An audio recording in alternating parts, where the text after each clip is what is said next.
Bom, boa noite a todos. Espero que todos estejam bem. A gente vai falar sobre o lançamento da nossa nova turma, né, que vai ter dia 23 agora do 5, para ensinar para a galera sobre método de cointegração, né, e a plataforma Gama Quant, que está sofrendo, na verdade, uma série de mudanças, né, e eu vou mostrar aqui para vocês, compartilhar aqui.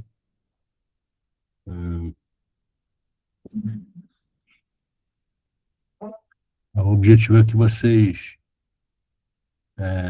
entendam. Esse aqui é o relatório, isso. Vocês estão vendo, né? Esse aqui é o relatório que vocês recebem todos os dias, né? Então, eu já expliquei, teve uma aula, acho que foi sexta-feira passada, às 10 horas, né? E o relatório é um relatório de econômico e um relatório que usa a parte econométrica para analisar o WDO, o dólar futuro, o índice futuro também. Então, tá todo mundo vendo aí ou não? A Dia tá vendo aí, a Dia? Deteriorou tua casa ou não? Tranquilo, tranquilo. Pô, fiquei sabendo que tá mó ventania aí, porra. Tá muito frio, tá horrível, Aí, cara. tá vendo? Olha como é que eu tô aqui, cara. Terrível. 6 graus, cara. Eita, que coisa. O telhado tá bom. Como é que é? O telhado tá tranquilo. Tá, vixe, Maria, tá louca, né? Eu já morei em casa, eu sei como é que é. Telhado é terrível. Ainda mais quando bate essas ventaninhas aí. Mas vamos lá, vamos seguir aqui. Então, o relatório ele é emitido todo dia de manhã, obviamente que é um relatório econométrico, né? Ele está sujeito a alterações durante o dia, né? Eu acompanho todas essas questões em tempo real, né? Mas isso aqui, pelo menos, cria algum tipo de diagnóstico para vocês. Então, esse foi o relatório que foi emitido hoje, né? Ele indicava uma queda do dólar. O dólar, não sei nem se ele fechou em queda, mas ele ficou meio ali, quase no 0 a 0 em relação a ontem. E o WIN também tinha uma previsão de queda e ele caiu realmente, né? Mas ele está beirando uma aceleração positiva. Vamos ver se confirma se amanhã significa que o WIN está chegando muito próximo do fundo do poço, né?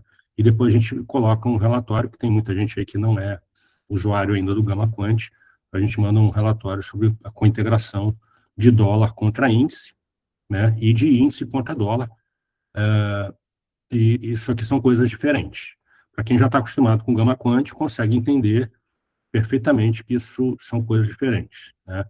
Então, o que a gente pretende, a Gama Quant já funciona já há praticamente 5 anos, né? A gente trabalha com métodos econométricos muito sofisticados, né? Isso aqui, por exemplo, é um filtro de Kalman do tipo IMM, né? Associado a um processo de Ornstein-Uhlenbeck.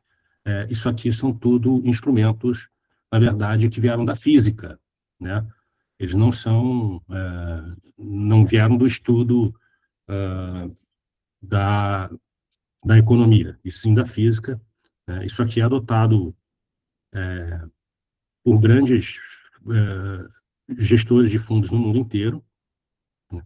A única coisa que a gente fez foi trazer para a pessoa física exatamente esse tipo de estratégia. Se vocês forem procurar, lá fora tem plataformas, por exemplo, nos Estados Unidos, tipo o Pair Trading Lab, que faz algo um pouco parecido com o que nós fazemos, mas a gente usa algo bastante sofisticado, né? Então, a gente trabalha sempre em par, por isso que as operações são operações de pair trading, né? Deixa eu ver se eu tenho aqui. Aqui, ó. Então, o que a gente vai ver são. A gente começa sempre com uma introdução à regressão linear, né? Terça-feira que vem a gente vai ter outra aula a respeito desse assunto, tá? Mas isso aqui é só para passar uma ideia para as pessoas de como começou a surgir esse processo, né? A gente não usa isso, tá? Porque isso aqui é bastante antigo, mas ele é um processo inicial, né? Então, ele trata como variável independente um dos ativos, né? Pode ser dólar índice, pode ser duas commodities, pode ser o que você achar que, que tenha alguma, na verdade, alguma relação econômica entre as variáveis, né? O cuidado que tem que se ter é apenas para que você não tenha coisas espúrias, né? Como é que você evita coisas espúrias? Ora, simplesmente com o bom senso do pesquisador, né? Eu acho que o exemplo mais clássico que a gente tem é o exemplo que no verão, por exemplo, as pessoas tomam muito mais sorvete por causa do calor, né? Mas também existe muito mais queimaduras de sol no verão por conta do sol, né? Então, essas duas, digamos assim, variáveis, consumo de sorvete e quantidade de queimaduras solares na época do verão, elas estão diretamente correlacionadas, digamos assim. Mas, embora elas estejam diretamente correlacionadas, não existe nenhuma relação causal entre elas, né? Essa é a grande diferença. Então, você sabe que existe uma correlação positiva entre o consumo a quantidade consumida de sorvete, a quantidade de pessoas que vão parar nos hospitais por queimaduras solares, mas existe uma correlação positiva exatamente durante um período do ano, mas não existe nada, nenhuma causalidade, né? Então, o princípio da causalidade não é um princípio puramente matemático e estatístico. Ele é uma junção da parte matemática e estatística, né, junto com a questão do bom senso. Ou seja, não faz o menor sentido você avaliar duas variáveis que simplesmente uma não tem nada a ver com a outra. Então, se não faz sentido, eu não vou perder meu tempo analisando duas ou três variáveis que não têm absolutamente nada a ver. Outra coisa que a gente faz também lá no nosso relatório, que é uma cointegração de Johansen, que junta três variáveis, né? Que são as três principais do mercado, que é os juros, né? No caso, a gente usa o DIF 29, a gente usa o dólar e o índice da Bolsa e faz uma cointegração de Johansen. Só um minuto, deixa eu desligar esse WhatsApp aqui, porque realmente, se ficar nesse barulho, eu não consigo dar aula. Vamos lá. Então, já desliguei aqui. Deixa eu voltar aqui. Não vamos perder. Então, vocês estão vendo aí o relatório, né? Ou eu saí do relatório? Saí. Eu entrei agora, estou aqui na questão da fundamentação matemática. Então, a gente tem uma fundamentação matemática que é um negócio bastante simples, tá? Quando eu junto duas variáveis, né? Deixa eu abrir aqui o Paint, porque parece que as pessoas... Para a gente está aparecendo só o relatório. Está aparecendo só o relatório? Deixa eu parar de compartilhar, desculpa. Deixa eu compartilhar de novo. Compartilhar a tela inteira, porque aí fica mais fácil para ficar mudando, né? Então, esse aqui é o relatório e eu estava aqui. Aqui. Tá? Então, os fundamentos matemáticos, quando a gente trabalha com duas variáveis, só para ficar mais claro para todo mundo, eu abri aqui o meu Paint. Eu sei que tem algumas pessoas aí que entendem de matemática, mas tem muita gente que não tem noção, tá, gente? Então, entendam que a aula é na tentativa de colocar todo mundo mais ou menos no mesmo nível, tá? Então, imagine que essa caixa aqui que eu botei aqui no meio, do meu pente, seja uma função, tá? E vamos falar daquilo que é mais simples que existe na matemática, né? Uma função que pega um número real, tá? E joga dentro daquela máquina através de uma função, sei lá, uma função f qualquer, tá? e cospe um outro número real. Então, a função, que a gente chama de uma função de R de número real, levando até um número real. Tá? Uma função de R em R. Tá? Existem outras formas. Tá? Existe do R2 para o R, do R3 para... Aí vai começando a sofisticar, tá? Mas o mais simples que a gente aprende até o ensino médio é as funções de um número real que leva até outro número real. A matemática que a gente aprende até o ensino médio, tá? Ela não é uma matemática aplicada.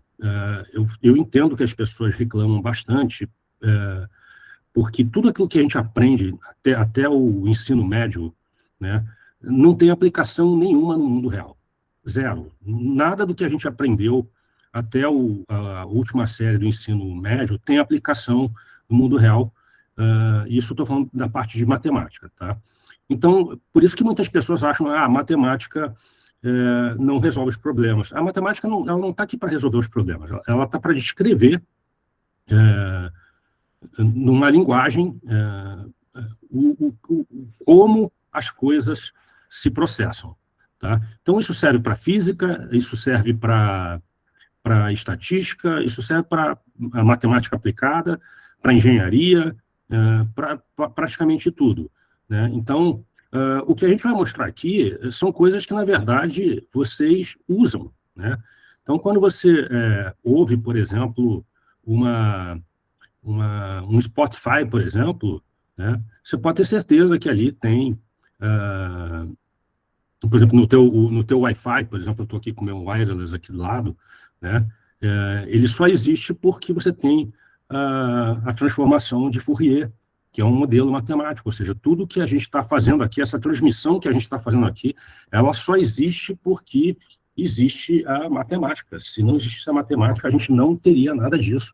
É que a maioria das pessoas não conseguem chegar no nível, a não ser que você venha da engenharia ou de matemática aplicada, aí talvez as pessoas consigam entender a aplicação da matemática, mas essa reunião que nós estamos fazendo aqui, ela não existiria se a gente não tivesse a matemática, e boa parte desses modelos que a gente usa hoje no mercado financeiro são mais ou menos parecidos, não, são exatamente os mesmos modelos que são usados para essa tecnologia que a gente tem hoje. Né?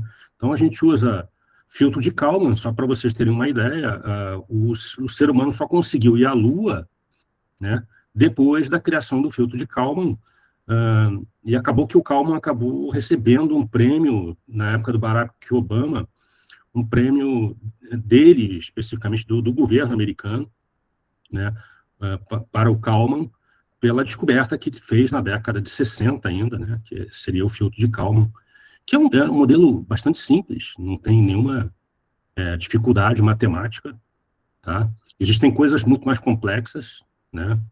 Então, por exemplo, a transformada de Fourier, que, por exemplo, para mim, ou para quem fez engenharia elétrica, por exemplo, é um negócio extremamente simples, né? Mas para quem não vem da área de matemática, é um negócio extremamente complicado.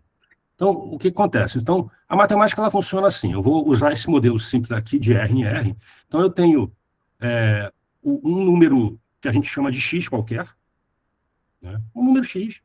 Né? Ele entra dentro da máquina, né? A máquina é a função, tá, que vai fazer devolver quem? Um Y. Então, o X a gente chama de variável independente, tá? E o Y a gente chama de variável dependente. Por isso que quando eu pego, né, vamos imaginar que meu X seja o dólar, o WDO. Tá? O WDO é o meu X. Tá? Então, quando eu jogo aqui dentro, tá, ele vai ver, tem uma função aqui que liga, eu quero que saia, por exemplo, o IN. Um exemplo, tá? Eu quero ver como é que é essa relação entre dólar e índice. Tá? Se eu fizer o inverso, jogar aqui dentro da máquina o IN, eu quero que ele me devolva o dólar. Então, fazer dólar para sair o IN não é a mesma coisa que fazer o IN para sair dólar. Tá? São coisas diferentes, ok? A máquina vai processar isso de uma forma diferente. Tá? Por isso que no relatório você vê as duas com integrações, uma dólar contra índice e outra índice contra dólar. O que a gente sabe, né, para poder montar esses modelos? Né?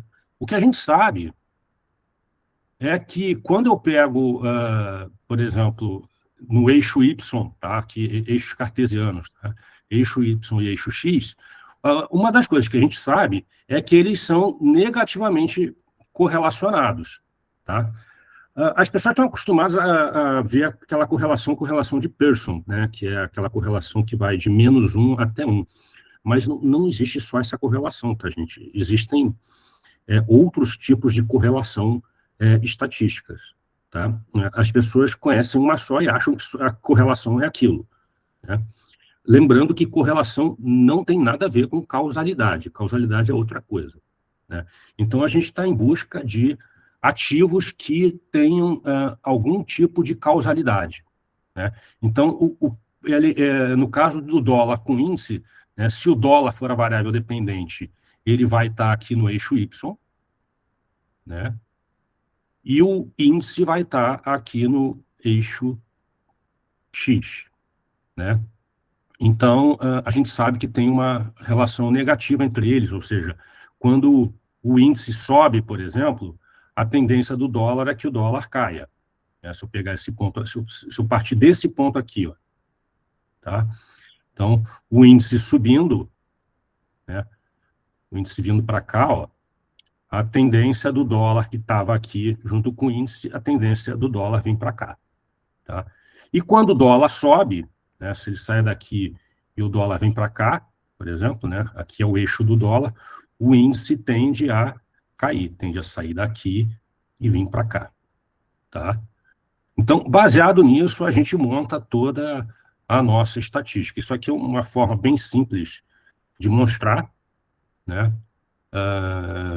Vocês não precisam aprender nada disso aqui a fundo. Tá? Não tem nenhuma necessidade disso. É apenas para mostrar para vocês.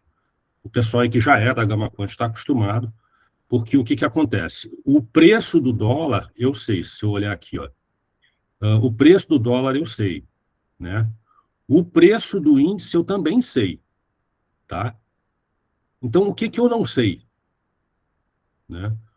O que eu não sei é um negócio que a gente chama de erro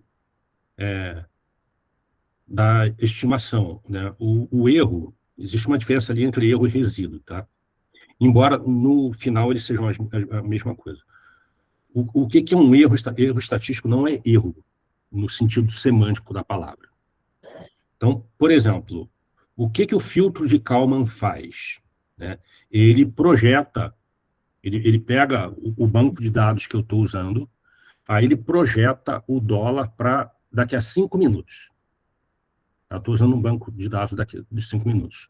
Tá? Se for um Kalman linear, que é o mais simples, tá? Ele vai pegar, simplesmente vai pegar o preço atual, tá, okay? E para andar um passo, ele vai pegar o preço atual mais aquilo que é dado pela variância do modelo. Tá? Ele vai fazer a mesma coisa com o índice. Né? Vai pegar o índice, vai estimar ele lá para frente. Né? E, obviamente, que ele vai errar. Né?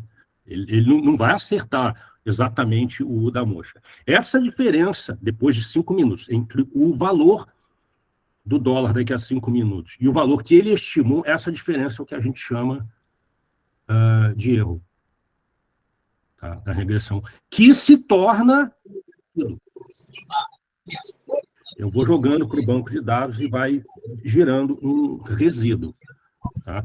Então, é isso que o filtro de Kalman linear, por exemplo, faz. Vou pedir para alguém tirar o som aí, porque... tem alguém com o som ligado aí. O Davi, por gentileza, só muta teu som, por favor. Davi ou David Alves. Obrigado. Então, é basicamente isso que a gente faz. A gente vai achando esses erros da estatística, né, e vai criando um negócio que a gente chama de resíduo do método que você vai utilizar. obviamente que existem vários métodos, né? O método assim, que eu mais gosto é um método chamado Markov Switch, tá? Mas existem inúmeros métodos, né?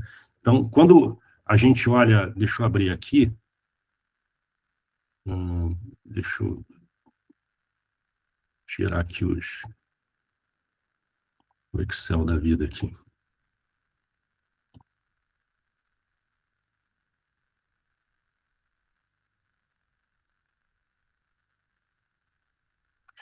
Tá, deixa eu ver aqui onde é que está isso.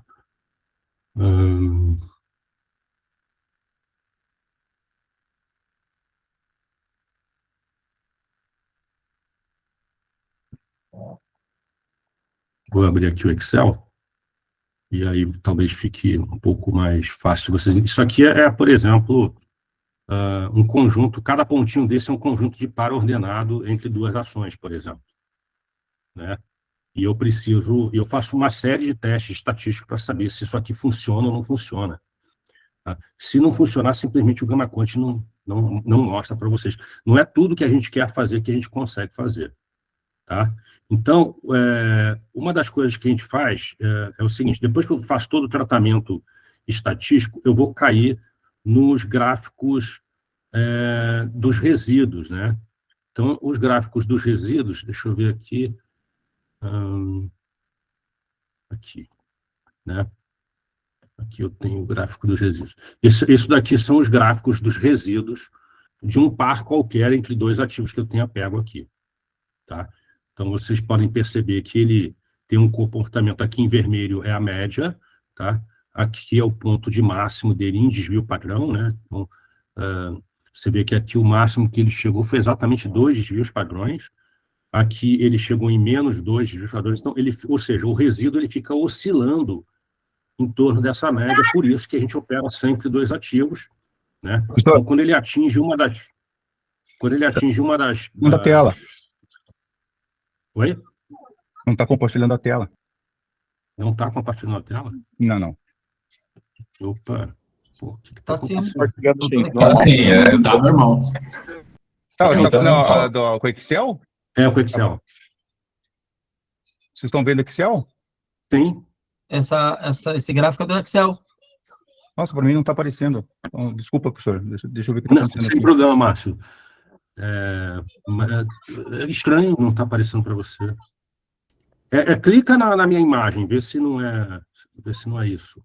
Aqui está normal.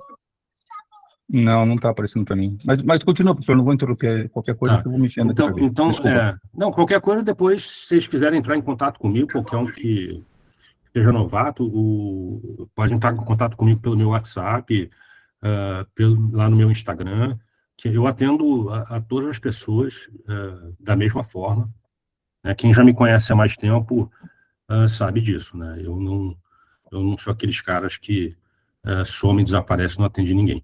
Então, o que acontece? Quando o desvio atinge um nível muito baixo, na verdade, eu compro, né? Quando ele atinge um nível muito alto, eu vendo. É basicamente isso, né? Vendo o quê? Eu vendo o par. É isso.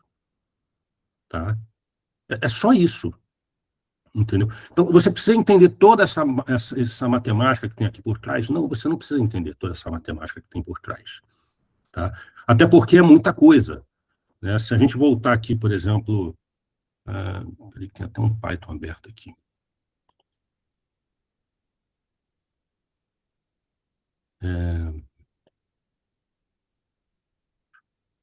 Por exemplo, aqui eu falo da regressão espúria, né?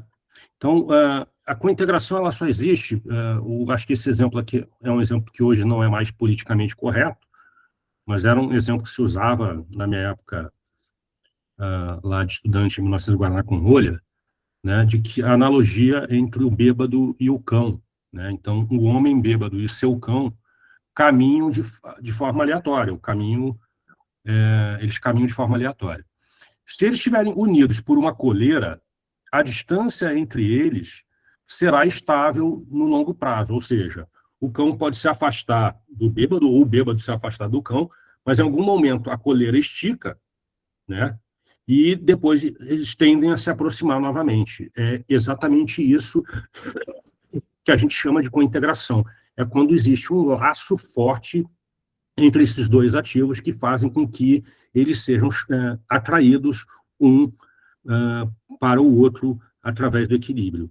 Tá? Então, por isso que é necessário que se faça o teste de cointegração para saber se aquele par que você está analisando, aquele par de ativos, poderia ser euro contra dólar, poderia ser Amazon contra Apple, poderia ser dólar contra índice no Brasil, poderia ser Petro contra Vale, por exemplo, né?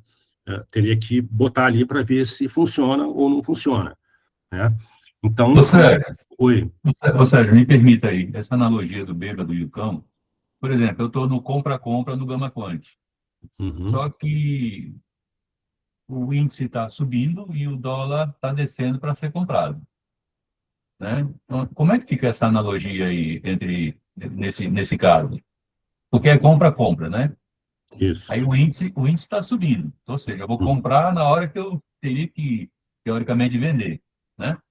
E o dólar está caindo. Não, então, olha só, então, é muito importante o que você está falando. Você não, na verdade, você está comprando o índice, está comprando o dólar, mas não por causa dos ativos. O que você está comprando é o resíduo da cointegração. Por quê? Você compra os dois. Aí, se o índice subir muito mais do que a queda do dólar, você vai ganhar dinheiro ou vai perder?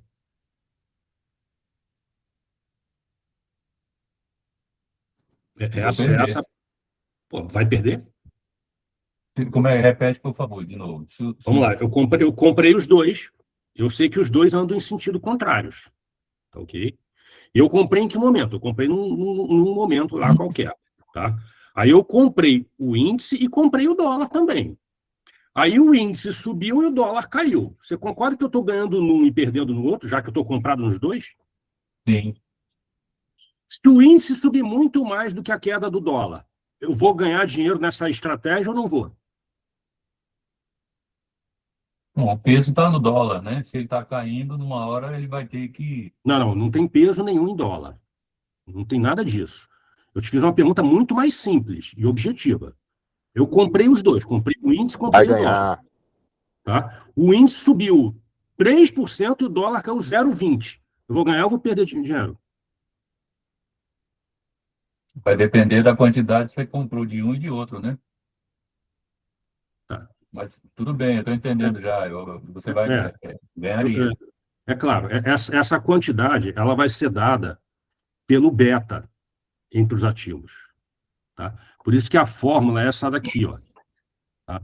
A fórmula, ou seja, a variável dependente, ela depende. O coeficiente linear a gente pode desprezar, porque existem técnicas que eu desprezo o coeficiente linear. Tá? Então, eu jogo ele fora.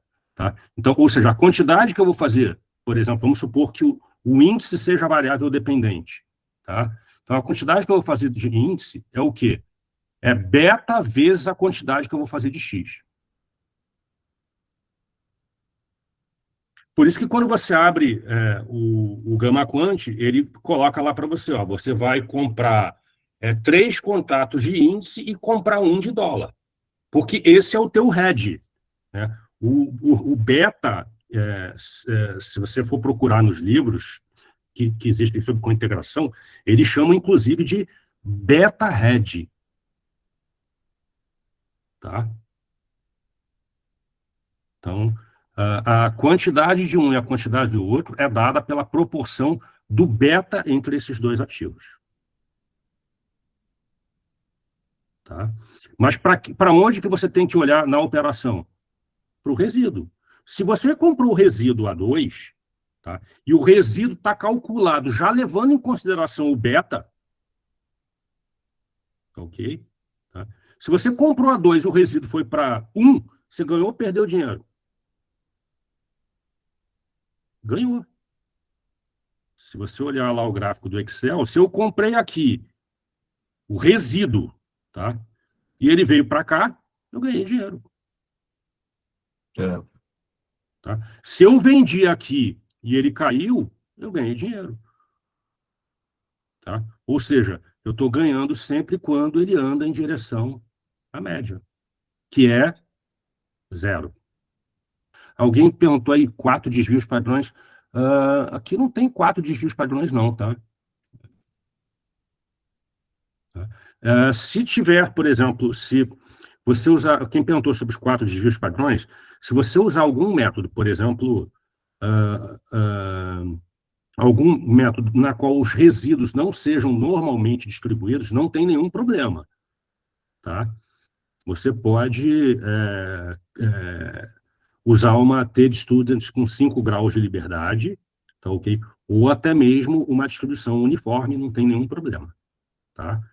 Usando um box plot ali, tá?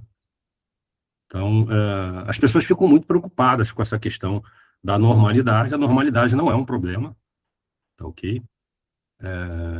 Não precisa se preocupar com isso, até porque existe uma discussão quase que inútil, né, sobre o problema das caudas serem provavelmente mais gordas, né? Isso não é um problema, dado que você corrige isso através do quê? Através de stop, né? Então, se você tiver stop, você corrige o problema das caudas. Tá? Simples assim. Tá? No mercado financeiro, você corrige o problema de caudas com stop. Tá? Mas, para não dar falsas entradas, tá? Se a tua distribuição for uma T-Student, você vai ter que, aí, provavelmente, aqui a tua amplitude dos resíduos divididos pela variância vão dar, dividido pelo desvio padrão, vão dar uma amplitude maior. Então, por exemplo, 2 desvios padrões para uma distribuição normal correspondem a aproximadamente 2,57 desvios numa T-Student com 5 graus de liberdade. Ok? Então, para quem perguntou aí sobre 4, eu nunca vi o resíduo chegar em 4, tá? Mas já vi ele chegar em 3. Mas, assim, já vi ele chegar em 3 uma vez na vida, outra na morte. Acho que só vi uma vez ele chegar em 3. Mas já vi ele passar de 2? Já. Já vi ele passar de 2. Né? Então, é assim que funciona o método de cointegração. Então, ou seja, é importante que você trate as coisas com seu devido valor, né? Então, é preciso que você faça todos os testes, né, para saber se existe a cointegração ou não. Aí tem vários modelos de cointegração, né? Aqui eu trago, depois eu posso até passar isso para vocês, né? Então, os exemplos mais práticos de cointegração em finanças são as operações de pair trading, né? Por exemplo, no caso de ações, né? Deixa eu ver aqui, o JP fez uma pergunta. Ferro, quando for zerar aquele par, mas o beta rotation estiver numa posição muito diferente da entrada, não geraria uma discrepância e poderia causar uma perda, mesmo estando na direção correta do resíduo? Perfeito, muito, muito boa a sua colocação. O que acontece? Se você... o beta, por exemplo, ele é uma estatística, ele não é um parâmetro. Existe uma diferença entre o que é estatística e o que é parâmetro, né, dentro da ciência. Né? Parâmetro é algo que não muda. Estatística é aquilo que eu estimo que vai ser. Ou seja, parâmetro é uma verdade. A estatística é aquilo que eu acho que vai ser. Então, por exemplo, quando eu pego uma amostra e acho a média, tá? Aquela média é uma estatística, ela não é a média verdadeira da população. Então, se eu quisesse saber a idade média da população brasileira e pegasse uma amostra de forma aleatória, tem critérios para se pegar a amostra, não é assim a Bangu, né? Então, eu não posso, por exemplo, pegar as pessoas que estão aqui nessa sala e medir a idade de todo mundo e dizer, olha, peguei uma amostra lá da minha turma, então a média da população brasileira é baseada... Não é assim que se faz, tá? Então, tem uma série de critérios para a escolha de amostra, né?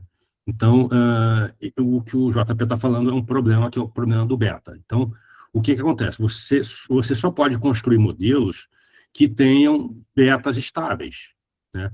Porque se o beta não for estável, não tem a menor condição. Então, por exemplo, numa regressão, isso, porque o ângulo da reta muda. Mas, o Gustavo, por exemplo, se você for pegar um filtro de Kalman, por exemplo, o filtro de Kalman, ele vai ajustando o beta, entendeu? Então, esses caras que operam HFT, por exemplo, não é exatamente... Mas alguns usam o Kalman e MM, com uma variação de tempo muito curta, né? Então, o que acontece? Para não descointegrar, cada vez que o beta muda, por exemplo, vamos supor que ele fosse fazer 3.000 contratos de dólar com 1.000 de índice. Um exemplo, tá? Vamos supor que seja um banco grande, né? Se o beta mudar para 2.900 para 1.000, ele vai lá e vai retirar 100 no HFT dele, ou seja, ele vai tirar 100 contratos da ordem, tá? Então, o filtro de Kalman, ele tem essa facilidade porque ele vai ajustando o beta, né? Já, por exemplo, um método de cópula, ele não serve para a gente operar no mercado financeiro, mesmo com alta frequência, né?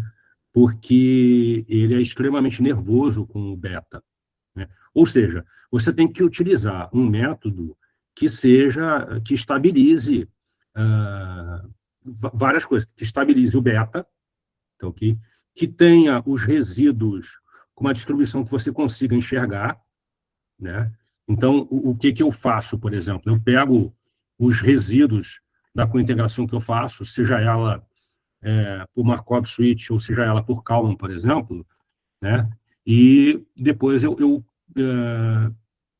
uso uma transformada de Fourier, né?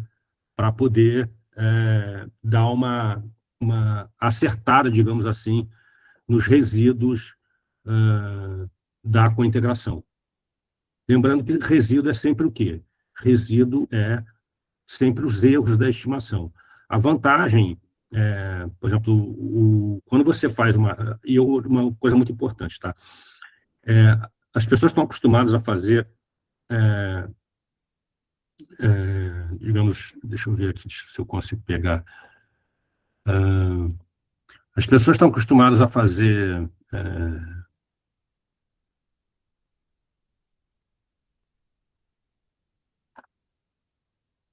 estão acostumados a fazer com integração usando o modelo OLS, que é o modelo de regressão linear, que é o mais simples, né? Mas você pode, por exemplo, usar, por exemplo, esse modelo aqui, que é um modelo de Tail-Secon, que ele é um modelo muito melhor do que o modelo OLS, que é o método dos mínimos quadrados para a equação da reta, né? Então, se você tiver dificuldade, por exemplo, de mexer com LS, você pode usar, porque, por exemplo, o LS pode ser que ele não vá convergir para tudo aquilo que é necessário, por exemplo, ter um beta nervoso, ter os resíduos não terem uma distribuição adequada que você queira enxergar. Então, aqui eu misturo um monte de matemática, né? Então, isso aqui, por exemplo, é uma mistura de uma regressão linear para dar um start no beta, e depois eu uso um tipo de Kalman que a gente chama de Kalman seno, né? É um outro tipo de filtro chamado Kalman seno, né? Para poder gerar a minha cointegração, né?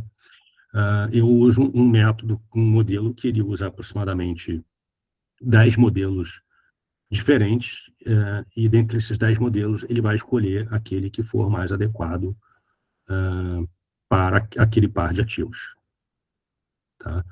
Mas eu diria para você que a gente tem aproximadamente aí, talvez uns mais de 100 modelos para fazer com integração completamente diferente. Então, é muito importante que você escolha um modelo que seja mais adequado, né? E só para mostrar aqui para vocês, cadê? Aqui, ó. O Roberto perguntou aqui, peraí, deixa eu ver aqui qual foi a pergunta do Roberto. Gente, você pode, Roberto, vocês podem levantar o braço para me perguntar em voz alta, porque senão eu não fico olhando aqui, mas o Roberto perguntou, se eu estiver num par WDO com IN perdendo no day trade, poderia manter o par para o dia seguinte, swing trade, esperando que o resíduo volte no dia seguinte, ou a variação do beta rotation não permitirá isso? Boa pergunta, Roberto. Se a corretora permitir, você pode ficar de um dia para o outro. E se a corretora permitir, você tiver margem para isso. Tá? Tem alguns clientes que fazem isso, tá? Que não operam no day trade. Tem cara que carrega de um dia para o outro. Tá? Então, você pode, mas no caso da Gama Quant, você não vai ter problema com o beta. Tá? O beta é extremamente estável. Tá? Isso é uma das maiores preocupações que a gente tem para operar pair trading, é a estabilização do beta. Tá? Então, a gente não gosta de estratégias que tenham um beta rotation muito elevado, ou seja, que o beta fique mudando de forma significativa. Tá? E, no caso do Gama Quant, a gente não existe essa alteração significativa. Tá? Inclusive, existe um modelo... Pode falar, Roberto. Você levantou a mão, pode falar. Oi, Ferro. Oi. Então, você mostrou o gráfico ali que o resíduo, ele chega em 2, ele pode chegar até em 3, mas a tendência dele é de sempre retornar.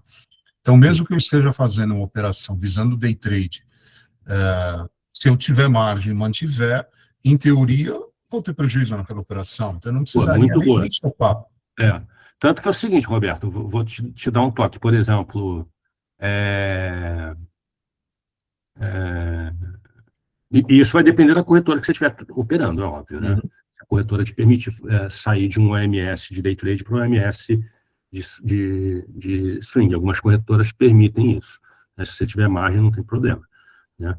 E, um negócio que é legal, principalmente para quem vê o relatório, por exemplo, hoje o relatório foi com um cálculo que a gente faz, que é o cálculo de Hurst, né? O parâmetro de Hurst.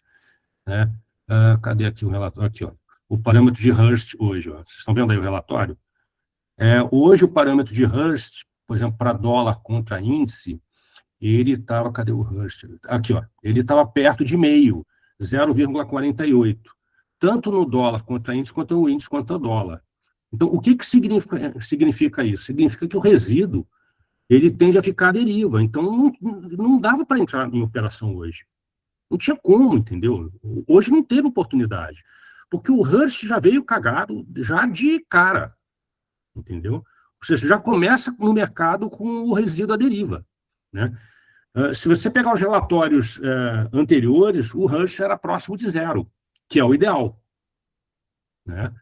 E você vê que tem aqui as probabilidades, né? Então a probabilidade de voltar à média é 50%, ou seja, era quase jogar um cara ou coroa, entendeu? Exatamente por causa do parâmetro de Hurst. O parâmetro de Hurst, ele indica exatamente essa tendência de retorno à média. E tem também o vetor VSM, né? Que é um vetor que eu uso eventualmente, né? Que ele mostra com que velocidade o resíduo tende a retornar para a média. Tá? Que é muito interessante isso. Tá? Por que hoje, no relatório de hoje, não apareceu o VSM? Por causa do Hurst. Quer dizer, se o Hurst estiver perto de meio ou acima de meio, ele não vai ter um vetor VSM. Porque para Hurst, se o Hurst estiver acima de meio, é porque o resíduo vai pegar a tendência, ele vai embora. Entendeu? Se ele estiver próximo de meio, significa que ele está à deriva, significa que a probabilidade dele retornar ou dele fugir do ponto que ele está é de 50%. Então, porra, eu vou entrar? Não vou.